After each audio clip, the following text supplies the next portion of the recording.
levels plus aseviki ne mari yavaipiri mudara yakawandisa mari aseviki naipiri yakawandisa aiwa aina ambofunga kuti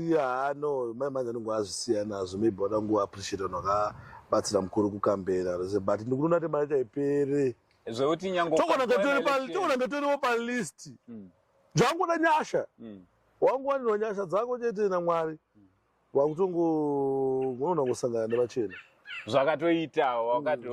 but unogona asisi zvekuti unofanira kubva watotarisira bo zvinopedza kukuenga munhu asina kukutadzira mukuona my father ndoda kuudza kuna vanhu vakatovenga seviki nozvi just because vatadza kupiwa but unonga kuenga munhu asina kukutadzira saka ndozvongoti kana uchinge wasangana nazvo wasangana nemachena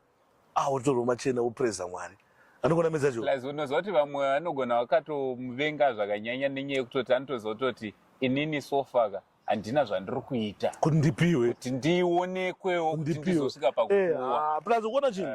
munhu angachikupa chakonzi kupa vanokupa kana chida saka ndikuona vamwe vanhu vazhinji nevamwe makomenzi zvakuita sekuti vamwe vanhu vakutovengawo munhu asina kuatadzira just because haana kupiwa akati akanyanyotarisira sterling akadisappointwa no ndozvenyasha zvezvo chagaiti asha iwowo aiti asha wemuchechi imwe angopiwa akwa just because aisevha Mwari amboteya kuti pamwe maybe ndikaasha ndichazoinvitwa seviki neyo ndozopiwa sakuona zvacho hazvisi zvinhu zvekuti waiziya nezvekungogara zvingoonawo uchiita basa rako ita sekana Mwari vangokuloketawo through seviki neyo Mwari vangokuti piwawo ndo pane vamwe havo vanodiseva sikutaura kwake kuti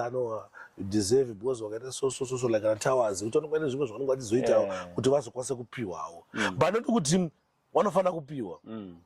itsitsi kati kungozopiwawo kungoti no nezvaari kuita zvinenge ndimuappreciate kuona zvavafanira kubhadharwa nekuappreciate zvinhu zvakasiyana saka paipai anaseviki unonga chingozongoappreciatewo munhu wanoda saka ndozvongoti kana usangana nazvo we praise God kana uchinge asina kusangana nazvo usavenge munhu ramba uchingorumba because haana chaakakutadzira haana chaakakuowa anything waiziya yoita zvokuita Mwari anongosanganisa nezvinhu unasatopiwa naseviki neyo otopiwawo nemumwe munhu kana pamwe ndinichazopiwawo mumwe ndinichazopiwawo kana utongotiwo paSNTV papapa SNTV handi pandori nevanhu vatova malendo saka inyaya dzekuti haisi nyaya yekuti vanhu ngoadhipise ngoatocelebrate apiwa at least pana ari kutombopiwa pana apiwa anatopiwa ngaticelebrate hazvo apinda nemachena waziya munhu ndakuti vafana pakapiwa naDJ Towers kana pakapiwa mamwe magetois navamwe varombo ndotozoti vamwe varombo kana $5 down you understand saka vanofanira kungocelebrata zvezviya